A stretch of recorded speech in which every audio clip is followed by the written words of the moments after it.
నాటి సినిమా ఎట్లా ఉంది? నిజంగా పోయా నా జీవితంలో అనుష్క ఇన్ని రోజులు ఎక్కడ పోయావు అనుష్క? ఎక్కడ పోయినావు అనుష్క? ఇన్ని రోజులు ఎక్కడ గెలిపినావు?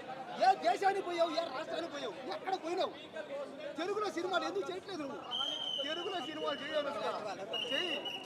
తెలుగు సినిమాలు కూడా చెయ్యి, తమిళ్లో చెయ్యి, కన్నడ చెయ్యి, హిందీ చెయ్యి, ఆ పక్క దేశం పో అక్కడ కూడా చెయ్యి, నో ప్రాబ్లం.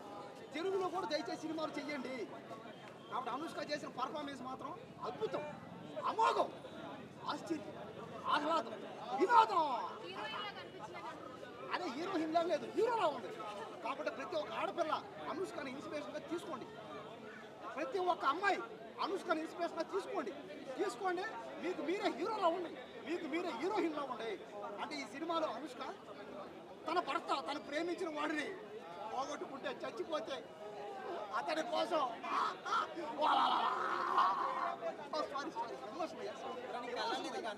కొంచెం ఎమోషన్ అయ్యా. సారీ, దేని గురించి స్టోరీ మొత్తం? గంజా వ్యాపారాలు టచ్ మాఫియా మొత్తం నేల మట్టం చేసింది, అందరి బతుకును మార్చింది. అలాంటిది ఈ సినిమా చూడండి, మీ బతుకును మీరు మార్చుకోండి. ఘాటి సినిమా చూడండి, మీ బతుకును మీరు కట్టెక్కించుకోండి. జీవితంలో ఒక మెట్టు పైకి ఎక్కండి, అది ఘాటి సినిమా అంటే. అంతేగాని ఘాటి సినిమా అంటే ఓడి అన్నాడు రొమాన్సర్ అంట, ఒక్కరు బాగానే అంట. అనుష్క ఎవరే, ఏం మనిషిరా నువ్వు? ఎందుకు ఇలా చేస్తారు? అనుష్క అంటే ఎవరు? ఒక దేవత, ఒక దేవి, ఒక అరుంధతి, ఒక భాగమతి, ఒక దేవసేనమ్మ. బాహుబలి తర్వాత ఆ రేంజ్ ఇట్టుకోలేదు కదా, ఇప్పుడు ఓకేనా?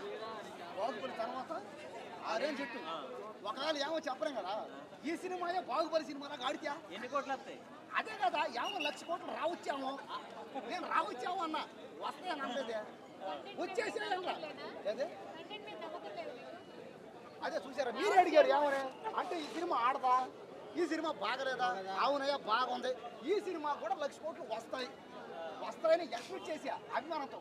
దయచేసి నా మీద మీటింగులు పెట్టుకోకండి. ఎవరో పాపం పని అంతా వదిలేసి బాగా డబ్బులు ఎక్కువ సంపాదించుకొని నా మీద మీటింగ్ అంట. అయ్యా డబ్బులు సినిమాలో ఏమో